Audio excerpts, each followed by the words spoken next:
السلام علیکم ورحمۃ اللہ وبرکاتہ۔ الحمد للہ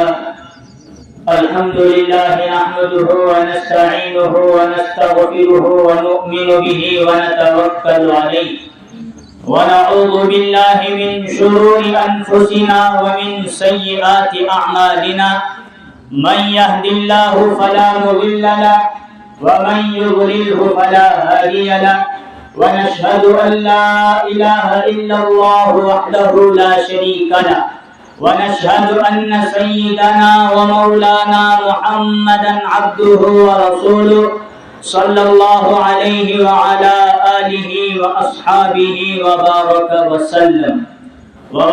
وسلم تسليما كثيرا كثيرا. أما بعد فأعوذ بالله من الشيطان الرجيم.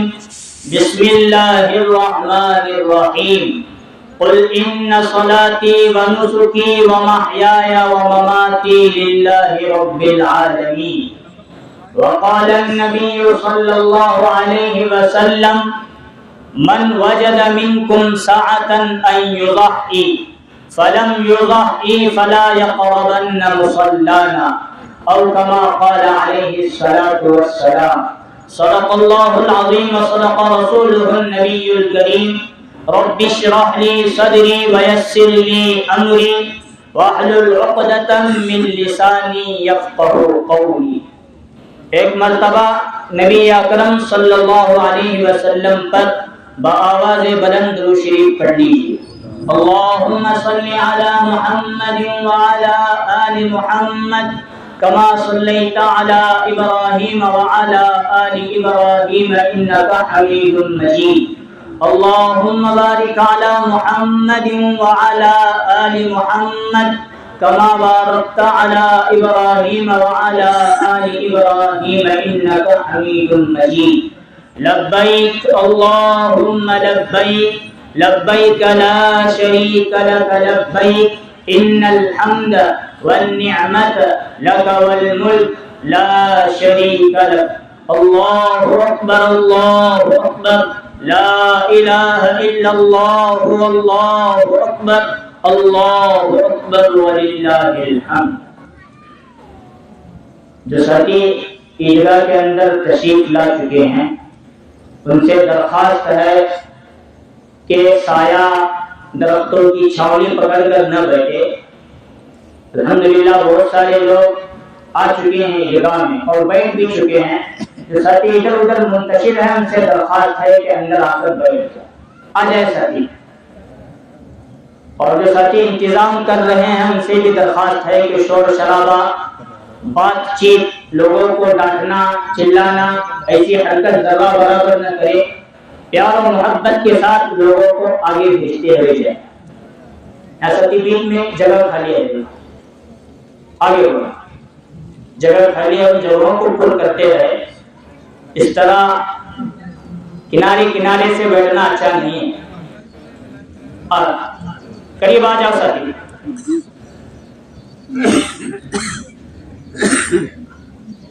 کبھی کبھار ہم لوگ عنوان بیان اس کی تیاری کے اعتبار سے مطالعہ کر کے آتے ہیں. اب لوگوں کے اندر سننے کا جذبہ نہیں یا مجلس کے اندر وہ شوق اور طلب نہیں ہے تو اللہ تعالیٰ بیان کرنے والے کی زبان کو بند کر دیتے ہیں. وہ زبان کتنا ہی کھولنا چاہے کبھی نہیں کھلتی.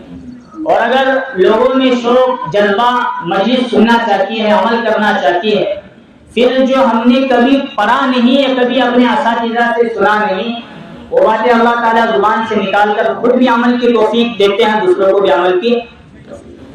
اس لیے جم کر جڑ کر بیٹھنا بہت ضروری ہے.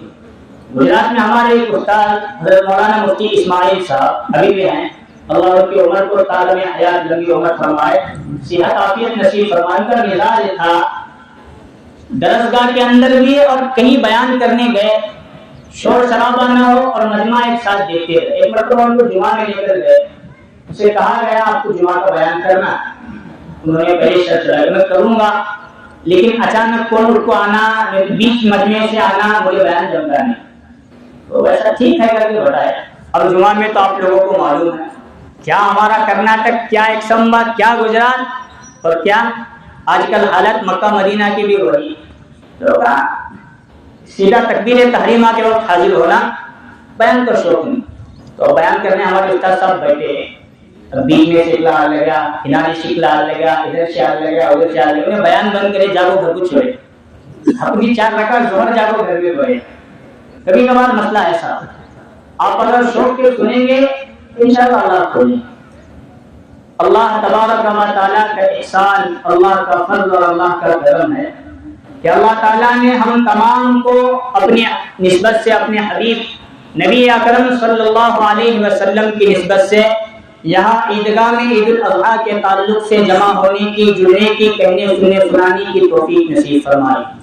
جو باتیں کہی جائے اللہ تعالیٰ ہم تمام کو ان تمام باتوں پر عمل کرنے کی توفیق نصیب فرمائے۔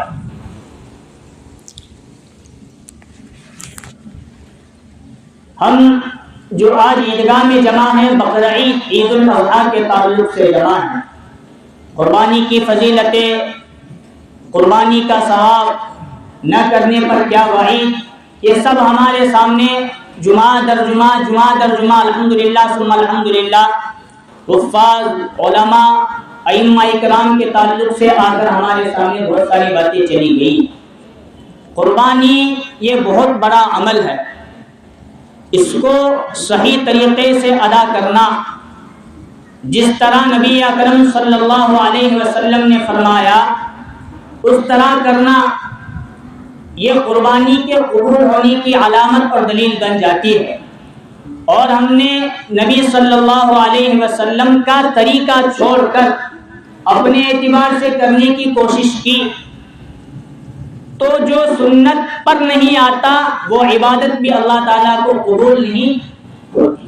اس لیے اگر کوئی چیز فرض ہے اس فرض کو ادا کرنے کا طریقہ نبی صلی اللہ علیہ وسلم نے بتایا۔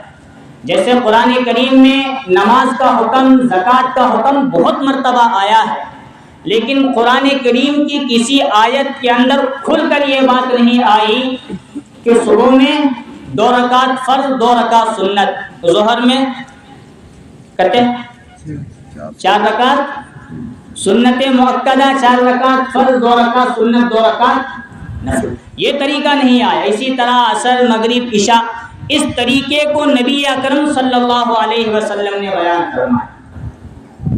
زکوٰۃ کا حکم قرآن میں آیا، لیکن زکوٰۃ کا کیا طریقہ ہوتا ہے وہ طریقہ نبی صلی اللہ علیہ وسلم نے بتایا کہ سالانہ مکمل سال کے گزرنے کے بعد مالک نصاب پر زکوٰۃ فرض ہوتی ہے اور زکوٰۃ میں 40واں حصہ نکالنا فرض ہے۔ اسی طرح حج کا حکم قرآن میں ہے، لیکن اس کا طریقہ نبی صلی اللہ علیہ وسلم نے بتایا۔ صدقہ فطر کا حکم خود نبی صلی اللہ علیہ وسلم نے بھی بتایا، اور قرآن کی آیات کے مفاہیم کے اندر وہ بات بھی آتی ہے، لیکن طریقہ کیا ہے حضور صلی اللہ علیہ وسلم نے بتایا۔ ہر چیز کا طریقہ نبی صلی اللہ علیہ وسلم بتائیں گے، اس کا طریقہ بتائیں گے، اس پر ہم عمل کریں گے تو انشاءاللہ ثم انشاءاللہ ہماری وہ عبادت قبول ہوگی۔ اور اگر ہم نے نبی صلی اللہ علیہ وسلم کے طریقے سے ہٹ کر کام کیا تو وہ عمل اللہ تعالیٰ کے نزدیک قبول تو چھوڑو مردود در مردود ہو کر رہ جاتا ہے۔ اس لیے ان چیزوں کو صحیح طریقے سے کرتے رہنا بہت ضروری ہے۔ ابھی کھیلے سے بڑھ جاؤ، پر کیوں کھیلیں تمہیں؟ ٹھہرے تو گڑبڑ ہو گئے، پہلے والی مزاج بھی نہیں، ابھی بیان کرنے کا میرا دل بھی نہیں چاہ رہا تھا ابھی صاحب، کیونکہ عیدین کے تعلق سے میں دیکھ چکا ہوں کیا کیا ہو رہا ہے، اس لیے میں حاجی صاحب کو بولا کیا عمل کرتے رہو بدل کے طور پر کسی سے اور سے خراب، حاجی صاحب تم ناش کرنے ہونا کہ تمہیں زبردستی بیٹھنا، لیکن وہ ابھی شوق نہیں آ رہا۔ ایک جگہ ایک گاؤں میں ایک مرتبہ پہلی مرتبہ تراویح ہو رہی تھی، کیا ہو رہی تھی؟ پہلی مرتبہ تراویح ہو رہی تھی۔ یو پی بہار سے آپ لوگوں کو مزاج معلوم ہے پہلے کا، آج سے 20-25-30 سال پہلے ہمارے یہاں کا بھی حل ہو، ائمہ حفاظ نہیں تھے، یو پی بہار سے منگانا پڑتا تھا۔ تو اسی جگہ ایک وہاں کے صدر صاحب، سیکرٹری صاحب، متولی صاحب اور کمیٹی اور جماعت والوں نے یو پی بہار سے ایک امام صاحب کو، ایک مولانا کو، ایک حافظ صاحب کو مارا۔ اور حافظ صاحب شروع سے جو شروع کرے، اور کمال کی بات گاؤں کے اندر قرآن میں جتنے انبیاء کا نام یا صحابہ اولیاء نیک لوگ جتنے بھی ہیں گاؤں میں، ان تمام لوگوں نام کے موجود، آدم، ادریس، شیس، شعیب، موسیٰ، عیسیٰ، محمد، احمد، یعقوب، یوسف، اسحاق، یہ سب نام۔ اور کمال کی بات اس گاؤں کے اندر فرعون، حامان، شداد، ابلیس، قارون، ابو جہل، ابو لہب، گاؤں کی خاصیت ایسی ہے۔ اب امام صاحب آئے پہلے دن شروع کرے تو تراویح، پہلے دن تو حضرت موسیٰ کا نام آنا ضروری ہے۔ پورے قرآن میں 2 پاروں میں چھوڑ کر باقی 28 پاروں کے اندر حضرت موسیٰ علیہ السلام کا تذکرہ ہے۔ اب انہیں خوش ہوا، موسیٰ کا آیا تو موسیٰ بھائی کا آیا، میرا بھی آیا، آدم کا آیا تو میرا بھی آدم، عیسیٰ کا آیا تو میرا بھی، ابو جہل کا آیا تو میرا بھی، کسی کسی شوق رہتا تو میرا نام بھی لینا۔ اور امام صاحب پورا قرآن سنائے، لیکن اس صاحب کا نام تھا خان صاحب، ان کا نام آیا نہیں، ہزاروں آنے والا۔ اب 27 کے بعد امام صاحب کو گھر جانے کا تھا، لیکن گاؤں میں ایسا کھیلا تھا کہ بس ہفتے میں ایک مرتبہ، 15 دن میں ایک مرتبہ رہتی تھی۔ انہیں آپ کو بولے سب کا نام لے امام صاحب، میرا نام تمہیں لیں گے، میرا نام لے بغیر تمہارے گاؤں کو جانے دیتا نہیں۔ امام صاحب پریشان، 3 دن تک انہیں گزارتے رہے۔ قرآن کی کون سی آیت ایسی ایسی ہے جس میں خان صاحب کا تذکرہ، نام تو آنا، انہیں پورا قرآن تو پہلے یاد کرے تھے، 27 دنوں میں یاد کر وہ سنائے، بھی 3 دن میں یاد کرے۔ دیکھیے کون سی آیت کے اندر خان صاحب کا نام، حکم تو سننے نا متولی صاحب کا، سیکرٹری صاحب کا، صدر صاحب کا، انہیں کہتا کہ یہ چھوٹا نے اللہ بولا صدر صاحب تو عید کے دن انہیں کیا بھی کرنے کا، آج نماز بھون دے جاؤں ادھر ادھر، ادا کرو، دہرا لو، بولے آتے کر دو، کرنے کر دو، صبح کی نماز میں ٹھہرے۔ اور کمال کی بات پیچھے وہ خان صاحب، صدر صاحب بھی آپ وہ ٹھہرے، تو انہیں پیچھے چھوڑے گے نہیں، میرا نام لے جو ہمیں تمہیں چھوڑتا۔ امام صاحب اللہ اکبر، سورہ فاتحہ پڑھنے کے بعد الرحمن علم القرآن، پیچھے کھڑا ہے خان، اور یہ صورت یاد کی مؤذن صاحب کو یاد رکھتے ہیں۔ مؤذن صاحب پیچھے سے بولے کیا ہوا پیش امام، انہیں جواب میں امام صاحب واپس آگے پڑھے، میری خطرے میں ہے آج جان۔ ایسی حالت کبھی کبھار حکم ماننا بھی ضروری رہتا ہے، مؤذن صاحب کا حکم تھا، مجبوراً بیٹھنا پڑا۔ قربانی یہ اللہ تبارک و تعالیٰ کا حکم، فَصَلِّ لِرَبِّكَ وَانْحَرْ إِنَّ شَانِئَكَ هُوَ الْأَبْتَرُ، اور نبی اکرم صلی اللہ علیہ وسلم کی عظیم سنت جو امت محمدیہ صلی اللہ علیہ وسلم کے لیے واجب قرار دی گئی ہے۔ حضرت ابراہیم علیہ السلام کے ذریعے اس قربانی کا وجود ہوا۔ حضرت ابراہیم علیہ السلام کو خواب کے ذریعے یہ خبر دی گئی اور یہ بشارت دی گئی، یہ بتایا گیا کہ اپنی جو محبوب چیز ہے اسے قربان کرنا ہے۔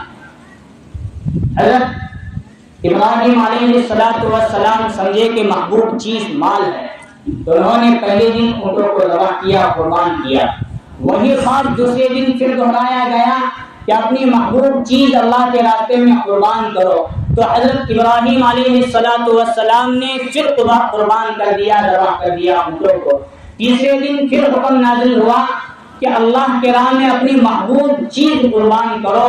اب جس رات یہ خواب انہوں نے دیکھا تھا عید کی رات تھی، دوسرے دن ذی الحجہ کی 10ویں تاریخ تھی، تو حضرت ابراہیم علیہ السلام سمجھ گئے کہ اللہ تعالیٰ کی طرف سے مجھے اس بات کا حکم دیا جا رہا ہے کہ میری محبوب چیز جو اس کائنات کے اندر جو مجھے سب سے زیادہ محبوب ہے، اس محبوب چیز کی میں قربانی دوں۔ تو حضرت ابراہیم علیہ السلام نے اپنے نفس کا محاسبہ کیا، مجھے سب سے زیادہ پسندیدہ اور محبوب چیز اور میرے دل کے قریب کون سی چیز ہے۔ تو حضرت ابراہیم علیہ السلام نے اپنا نفس کا محاسبہ جائزہ لینے کے بعد ان کو معلوم پڑا کہ اللہ کی ذات کے بعد مجھے، میری ذات کے بعد میرا بیٹا اسماعیل علیہ السلام مجھے زیادہ پسند ہے، جو بڑی دعاؤں کے بعد، بڑی قربانیوں کے بعد، بڑے اسفار کو طے کرنے کے بعد اللہ تعالیٰ نے مجھے دیا ہے، مطلب یہ محبوب چیز اسماعیل ہیں تو ان کے ذبح کرنے کا حکم اللہ تعالیٰ مجھے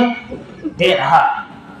لے کر گئے چھری، چاقو حضرت اسماعیل علیہ السلام کو، اور جا کر لٹایا اور قربان کرنے لگے، تو اللہ تعالیٰ کی طرف سے یہ حکم ہوا، اللہ کی طرف سے دمبا جنت سے بھیجا گیا اور اسماعیل علیہ السلام کو وہاں سے ہٹا کر حضرت اسماعیل علیہ السلام کی جگہ حضرت ابراہیم علیہ السلام کے ہاتھوں ایک دمبا ذبح کر کے اللہ نے فرمایا قد صدقت الرؤیا انا کذالک نجزی المحسنین، جو خواب آپ نے دیکھا تھا اس خواب کو آپ نے مکمل، اس کی تعبیر آپ نے مکمل کر دیا۔ انا کذالک نجزی المحسنین، احسان کرنے والوں بندوں کے ساتھ اللہ تعالیٰ ایسا ہی معاملہ فرماتا ہے۔ اللہ تعالیٰ اگر چاہتا تھا تو یہ حکم خواب کے ذریعے آنے کے بجائے حضرت جبریل کو بھیج سکتا تھا۔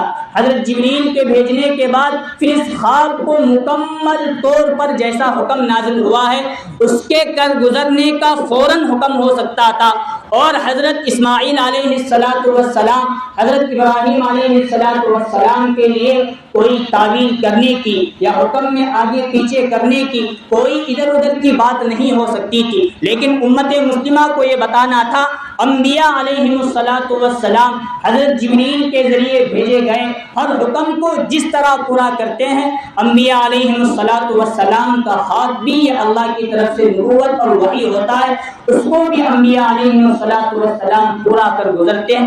یہ ہم کو بتانا تھا۔ یہی خواب ہم دیکھیں تو ادھر ادھر کی تعویل کر سکتے ہیں، ایسا بھی ہو سکتا ہے، ویسا بھی ہو سکتا ہے، اس کا حکم اللہ نے دی، لیکن حضرت ابراہیم نے، حضرت اسماعیل علیہ السلام نے یہ کچھ ذرہ برابر نہیں دیکھا، بلکہ اللہ کا حکم ہے اس کو کر گزرنا ہے، یہ کیا۔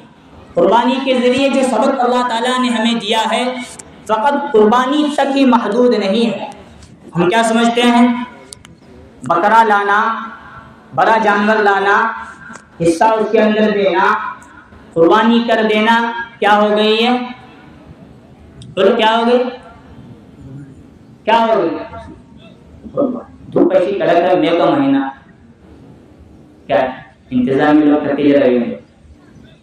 جب تھوڑی بہت برسات کی رمضان کے آخر میں چھت لگائے تھے تو سمجھنے کی بات ہے، میں بتا رہا ہوں اللہ، ابھی مے کا مہینہ کڑک ہے اور مجھے اندلا انسان چشمہ اتنی دور کا لگے کلیئر وہاں کا دکھتا ہے، مکالت مجھے چشمہ دکھتا نہیں، اور کیا تکلیف ہوتی ہے، بات سمجھ چکے ہوں گے۔ آج ڈالنے کی نوبت تھی یہاں، جو چھت یہاں کا وہ آج ڈالے، کمال کی بات ہے، جب مشورے میں نہیں پہنچے تو ایسا چل رہا ہے۔ ٹھیک کیا بول رہا تھا میں؟ ہم لوگ کیا سمجھتے ہیں؟ بکرا لانا، بڑا جانور لانا یا حصہ دینا، پھر اس کے گلے پر چھری پھرانا، اسی کا نام قربانی۔ اس کا نام تو قربانی ہے ہی ہے، لیکن اللہ کے ہر حکم کے سامنے سر تسلیم خم کر لینا، یہ ہے اصل قربانی۔ کس موسم میں اللہ کا کیا حکم ہے اس کو کس طرح پورا کرنا ہے، پانچوں وقت نمازوں کا حکم، یہ اللہ کا حکم، اس کو کرنا، یہ بھی قربانی ہے۔ حضرت ابراہیم علیہ السلام کی زندگی جب ان کو اعلان کیا گیا کہ بتائیے لا الہ الا اللہ ابراہیم خلیل اللہ، اس وقت دعوت توحید کو لے کر جو اٹھے ہیں، اس وقت سے لے کر حضرت ابراہیم علیہ السلام کی جوانی نار نمرود میں ڈالے جانے تک اس چیز کا نام بھی قربانی ہے۔ نار نمرود سے اٹھا کر ہجرت کرنے کا حکم دیا گیا، وہ بھی حضرت ابراہیم علیہ السلام کی قربانی۔ ہجرت سے لے کر بیٹے اور بیوی کو ایک بیاباں وادی میں، وادی غیر ذی زرع مکہ میں پہاڑی علاقے میں چھوڑنے کا حکم دیا جانا، یہ بھی حضرت ابراہیم علیہ السلام کی قربانی۔ وہاں سے لے کر حضرت اسماعیل علیہ السلام کے گردن پر، ان کے مذبح پر اور ان کے گردن کے اوپر چھری کو پھرائے جانے تک اس چیز کا نام بھی قربانی ہے۔ آگے وہاں سے حضرت اسماعیل علیہ السلام، حضرت ہاجرہ اور حضرت ابراہیم علیہ السلام کے دنیا سے پردہ فرمائے جانے تک ہر چیز میں حضرت ابراہیم نے، ان کے خاندان نے قربانی دی۔ قربانی فقط اس چیز کا نام نہیں ہے کہ جانور کو ذبح کر دینا، ہاں اس چیز کا نام بھی ہو سکتا ہے، لیکن قربانی کا اصل مطلب اور اصل مفہوم یہ نکلتا ہے اللہ کے سامنے سر تسلیم خم کر لینا، اللہ نے جس چیز کا حکم جس طرح دیا ہے اس کو کرنے کا نام یہ اصل میں قربانی ہے۔ ہر حکم کو ماننا، فقط قربانی کو مانے، آج صبح کی نماز چھوڑے، قربانی کہاں سے؟ علماء اکرام نے، فقہاء اکرام نے مسئلہ یہاں تک لکھا ہے، اگر کوئی بندہ کسی بندے کو 70 سال کی عمر ملے اور بچپن سے لے کر انتقال تک وہ بندہ ہر عید کے موقع پر، رمضان المبارک، عید الفطر، عید الاضحیٰ، دونوں عیدوں کی پابندی 70 سال تک بھی کرے، کتنے سال تک؟ تو یہ 70 سال عید کی نمازیں ادا کرنا کسی ایک فرض نماز کے قائم مقام۔ ہم قربانی اپنے جانور کی تو دینے کے لیے تیار، اپنے وقت کی قربانی دے کر نمازوں میں حاضر ہونے کے لیے، ہم قربانی اللہ کے راستے میں ذبح کرنے کے لیے تو تیار ہیں، زکوٰۃ دینے کے لیے تیار، حج کرنے کے لیے تیار نہیں، عمرہ کرنے کے لیے تیار۔ قربانی کا مفہوم فقط اتنا نہیں ہے کہ قربانی کر دینا، جانور ذبح کر دینا، نہیں، سر تسلیم خم کرنا، اللہ کے ہر حکم کو جس طرح پورا کرنے کا حکم دیا گیا ہے اس طرح پورا کرنے کا نام قربانی ہے۔ اگر ہم واقعتاً اللہ کے ہر حکم کو پورا کر رہے ہیں اور کرتے ہیں تو بات مان لیجئے انشاءاللہ ثم انشاءاللہ یہ ہماری قربانی اللہ کے نزدیک قبول ہوگی۔ اور ہم قربانی کر رہے ہیں، باقی احکامات کو پس پشت ڈال رہے ہیں، تو اب کہنا قرآن حدیث کے اعتبار سے تو مشکل ہو جاتا ہے، بلکہ جمعہ کے تعلق سے یوں بیان کیا گیا ہے، جو بندہ صبح کی نماز پڑھے بغیر جمعہ کی نماز میں شامل ہوتا ہے، صبح کی وجہ سے، نہ پڑھنے کی وجہ سے اس کی جمعہ کی نماز میں قبول۔ حکم یہاں ہے جمعہ کے تعلق سے، عیدین کے تعلق سے بہت سنانے بیٹھیں گے تو بہت وقت چلا جائے۔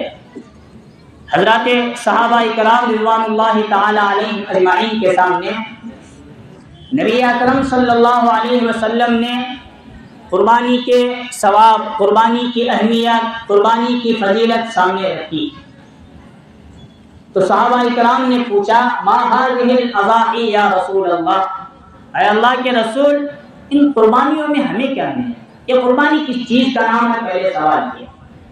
صحابہ کرام کے سوال پر نبی اکرم صلی اللہ علیہ وسلم نے فرمایا سنت ابیکم ابراہیم، یہ تمہارے باپ حضرت ابراہیم علیہ السلام کی سنت۔ صحابہ نے آگے سوال کیا اللہ کے رسول جب حضرت ابراہیم کی یہ سنت جو ہمارے باپ ہیں تو ان قربانیوں پر ہمیں کیا ثواب ملنے والا ہے؟ رسول اللہ صلی اللہ علیہ وسلم نے فرمایا لکل شعرۃ حسنہ، ہر بال کے بدلے ایک ایک نیکی اللہ تعالیٰ تمہیں دینے والا ہے۔ اب جانور کے کھال کے اوپر جتنے بھی بال ہیں ان بالوں کو کوئی گن نہیں سکتا، لیکن اللہ کی ذات ان بالوں کے برابر یا اس سے بھی زیادہ، اور جس کے اندر جتنا اخلاص ہوگا اس سے بھی کہیں زیادہ ثواب دینے کے لیے صحابہ کرام پر قربان جائیے۔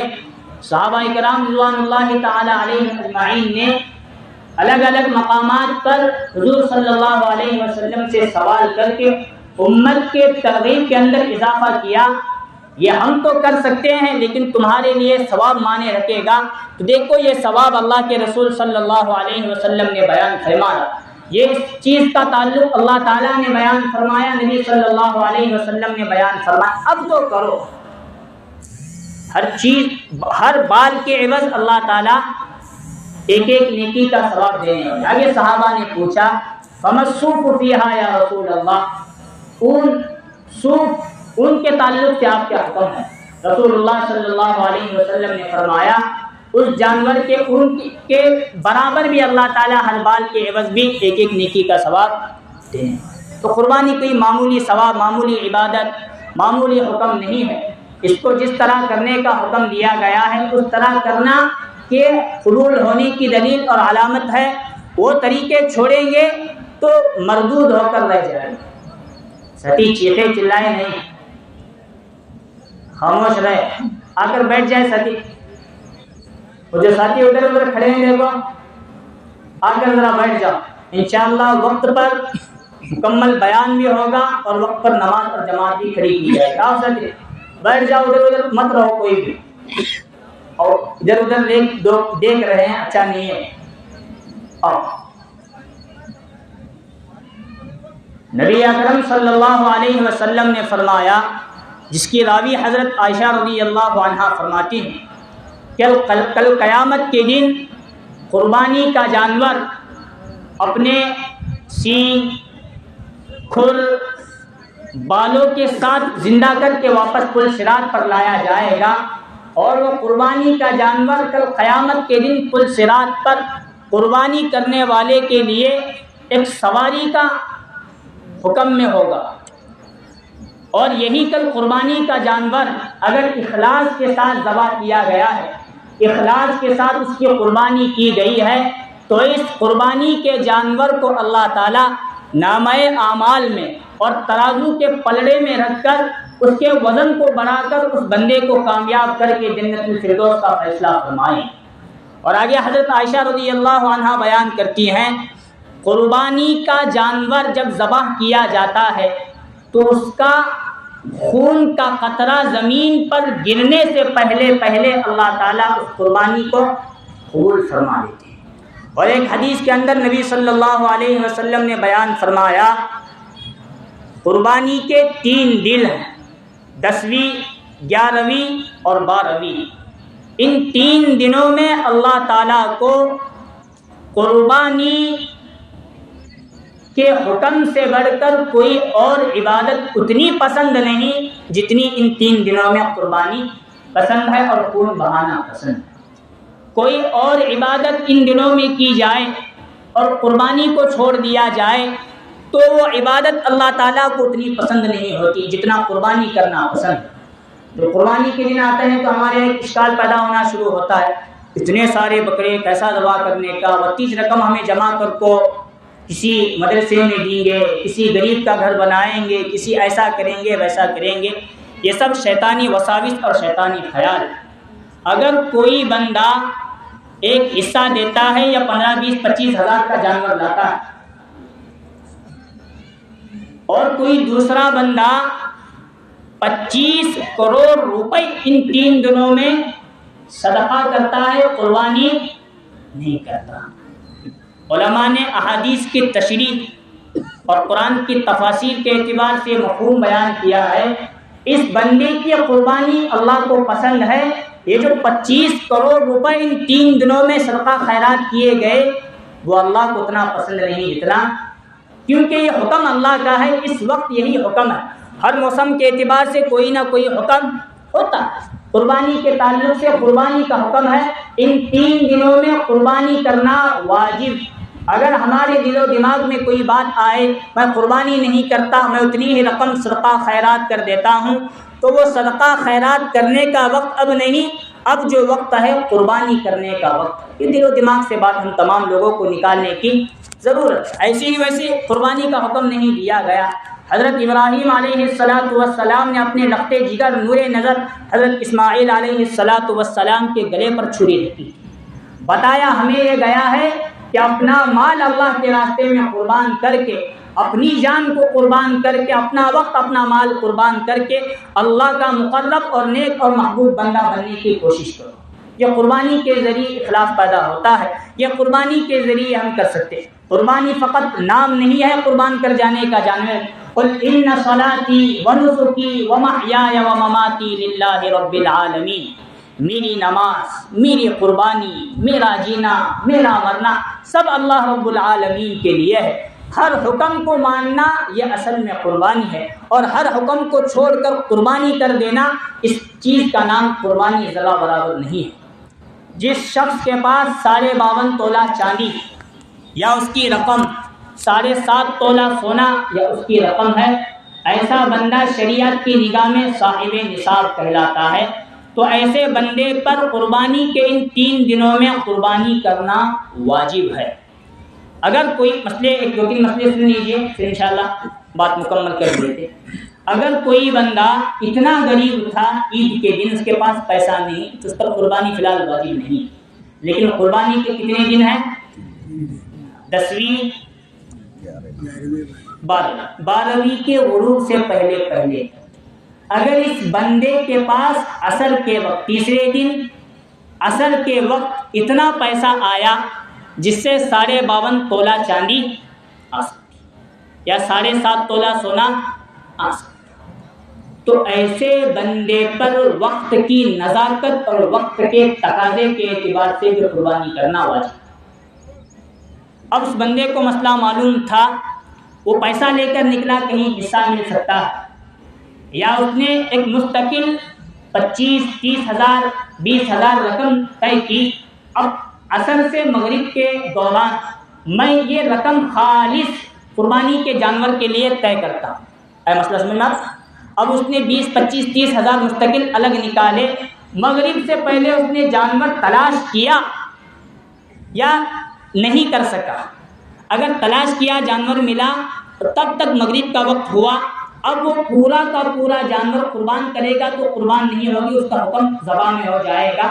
اب اسے نکال کر وہ جانور غریبوں میں تقسیم کر دے, اس کی ایک روٹی بھی کھا نہیں سکتا. لیکن قربانی کے جانور کا حکم وہ خود بھی کھا سکتا ہے, غریبوں کو دے سکتا ہے, یتیموں کو دے سکتا ہے, اپنے محلے میں جو ہیں رشتہ داروں میں جتنے بھی احباب ہیں ان تمام کو دے سکتا ہے, لیکن اس کا حکم الگ ہے, وہ خود کھا نہیں سکتا. اب یہ ہو گیا صدقہ. اب اسے جانور نہیں ملا لیکن اس نے 20-25-30 ہزار رقم متعین یا قربانی کے جانور کی اس طرح طے کر کے رکھے, اور مغرب کا وقت آیا. اب وہ 20-25-30 ہزار روپے میں سے 1 روپیہ اپنے اولاد پر خرچ نہیں کر سکتا, سب کے سب اٹھا کر اللہ کے راستے میں صدقہ کرنا ضروری ہے. قربانی بہت اہم چیز ہے. ان 3 دنوں میں کب بھی اگر کوئی بندہ صاحب نصاب بنا تو ایسے شخص پر فوراً قربانی کرنا ضروری ہے, چھوڑیں گے تو بہت گنہگار ہو جائیں گے. نبی اکرم صلی اللہ علیہ وسلم نے فرمایا, من وجد منکم سعۃ ان یضحی, تم میں سے کوئی شخص کوئی بندہ قربانی کرنے کی استطاعت حیثیت اور طاقت رکھتا ہے, فلم یضحی, پھر بھی وہ قربانی نہیں کرتا, فلا یقربن مصلانا, تو وہ ہمارے عیدگاہ کے قریب بھی نہ, عیدگاہ میں آیا ہے تو چلا جائے, عیدگاہ کے قریب بھی آنے کی تجھے اجازت نہیں. یہ نبی صلی اللہ علیہ وسلم کا حکم ہے. قربانی ایسی عبادت ہے کہ جیسے ہی ہم کرتے ہیں اللہ تعالیٰ اس عبادت کو فوراً سے پہلے قبول کر لے, اللہ مردود کر دے ایسا ہو نہیں سکتا. لیکن میں نے شروع میں ایک بات بتایا, اگر طریقہ نبی کے طریقے سے ہٹ کر ہے تو قربانی قبول نہیں ہو سکتی. اور ایک دوسرا اعمال میں سے ایک عمل ایسا ہے, اگر قربانی میں ہم لوگوں نے ذرہ برابر دکھاوا لیا, دکھاوا ذرہ برابر بھی کیا, تو کتنی ہی بڑی قربانی کیوں نہ ہو اللہ تعالیٰ قبول نہیں فرماتے.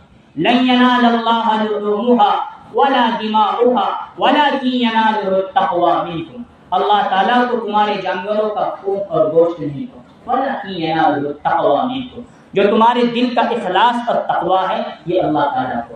یہ حکم دکھاوا ریا ہر عمل کے اندر ہے.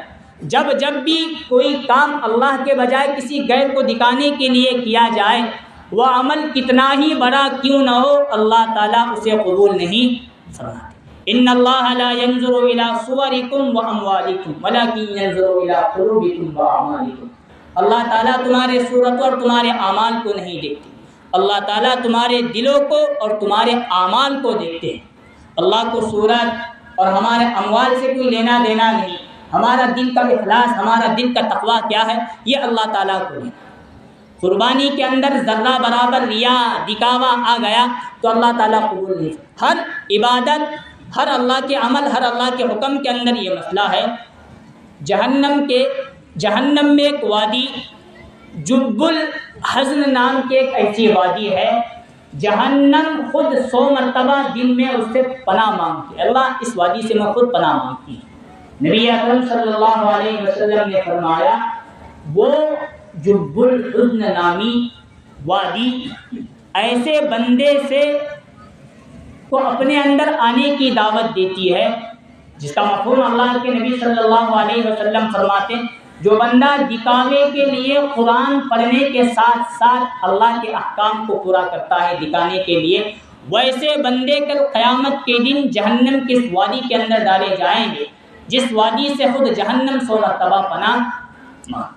اس لیے بہت ضروری ہے قربانی ہو یا اللہ کا کوئی بھی حکم ہو، اس کے اندر ذرہ برابر ریا دکھاوا نہیں آنا چاہیے۔ جس شخص نے دکھانے کے لیے نماز پڑھی اس نے شرک کیا۔ نبی صلی اللہ علیہ وسلم فرماتے ہیں جس نے دکھاوے کے لیے روزہ رکھا اس نے بھی شرک کیا، جس نے دکھاوے کے لیے مال صدقہ کیا اس نے بھی شرک کیا۔ اصل میں کر تو رہے ہیں اللہ کے احکام کو پورا، لیکن اس میں دکھاوا آنے کی وجہ سے خود اللہ کے نبی صلی اللہ علیہ وسلم حدیث قدسی بیان فرماتے ہیں، اللہ فرماتا ہے کہ یہ عمل میرے لیے نہیں، اس لیے میں اسے قبول نہیں کرتا، میرے ساتھ جس کو دکھا رہا تھا اس کے پاس جا کر قبول کرو۔ یہ بہت بڑی عبادت ہے قربان، اس کو اسی طرح ضائع ذرہ برابر نہیں کرنا چاہیے۔ جس کے پاس 52.5 تولہ چاندی یا قیمت 7.5 تولہ سونا یا قیمت ہو، ویسے شخص پر قربانی واجب ہو جاتی ہے، قربانی کا کرنا بہت ضروری۔ اب جب جانور ذبح کیا جاتا ہے تو افضل اور سب سے زیادہ ثواب یہاں رکھا ہے کہ جس کے نام پر قربانی ہے وہ بندہ خود اپنے ہاتھوں سے جانور کو ذبح کرے، یہ افضل طریقہ اور زیادہ ثواب کا یہ عمل ہے۔ اور جانور کے گردن میں یہاں حلق میں 3-4 لگے رہتی ہیں، ان 4 میں سے 3 کا خاص طور پر ذبح ہونا، کٹ جانا بہت ضروری۔ احتیاطاً اس بات کی برتنی چاہیے کہ مولانا کوئی ملا صاحب وغیرہ ہمیں ذبح کرتے ہیں تو جو پکڑنے اور جو کسائی بلائے رہتے ہیں تو وہ کبھی غیر رہتے ہیں، ہمیں ذبح کرے تو فوراً 4 یا 3 رگیں نہیں کٹتی، 2 کٹتی ہیں، کبھی خون کے فوارے کی وجہ سے اس پر ہاتھ رکھ کر دور رہنا پڑتا ہے۔ اب کسائی مولانا یا ملا صاحب کے ہاتھ سے چھری لے کر اس نے آگے کی رگ کاٹی، وہ جانور حلال نہیں ہوا بلکہ حرام۔ اسی لیے علماء بیان فرماتے ہیں جب تک جانور کے اندر کا دم مسفوح بہنے والا خون پورا بہ کر نہیں چلا جاتا تب تک اس کی پوری گردن الگ نہیں کرنا۔ جب خون آنا بند ہو جائے گا، آگے چھری پھرائیں گے تو تیسری اور چوتھی رگ آئی آرام کے ساتھ وہ کٹ جائے گی، جانور حلال ہو جائے گا، حرام نہیں ہو جائے گا۔ اور ایک مسئلہ بہت بے فکری میں ہم لیتے ہیں، بار بار فون کر کے پوچھتے ہیں مولانا گیس ٹیم کا قربانی میرے نام کی ہوئی، اتنا میں اپنے عورت کے نام پر کر دوں۔ بیگلا پوچھتا ہے میرے پہلے بیٹے کے نام پر ہوئی، آپ دوسرے بیٹے کے نام پر، ان کے نام پر کرے تو قربانی ہو جائے گی۔ لیکن جو بندہ صاحب نصاب ہے وہ اپنی ذات کو چھوڑ کر دوسرے کے نام پر قربانی، وہ قربانی اس کے نام سے ہو گئی، لیکن اپنے نام صاحب نصاب ہونے کی وجہ سے، نہ کرنے کی وجہ سے وہ بندہ خود گنہگار ہو جائے۔ مرحومین کے نام پر کرے تو چلتا ہے، دوسری قربانی کر اس کا ثواب ان تک پہنچ، لیکن پہلی ذات اپنی ذات کو مقدم رکھنا اگر صاحب نصاب ہیں، اور اگر صاحب نصاب نہیں ہے تو جو گھر میں صاحب نصاب ہیں ان کے نام پر کرنے میں کوئی حرج نہیں۔ وقت مکمل ہوا، باتیں بہت تھیں، اللہ تعالیٰ سے دعا ہے اللہ تعالیٰ ہم تمام کو ان کہی ہوئی باتوں پر عمل کرنے کی توفیق نصیب فرمائے۔ قربانی جیسے اہم عبادت کو ریا دکھاوے سے مکمل طور پر نام و نمود سے بچا کر اللہ کے لیے کرنے کی توفیق نصیب فرمائے، آمین۔ وآخر دعوانا الحمد للہ رب العالمین۔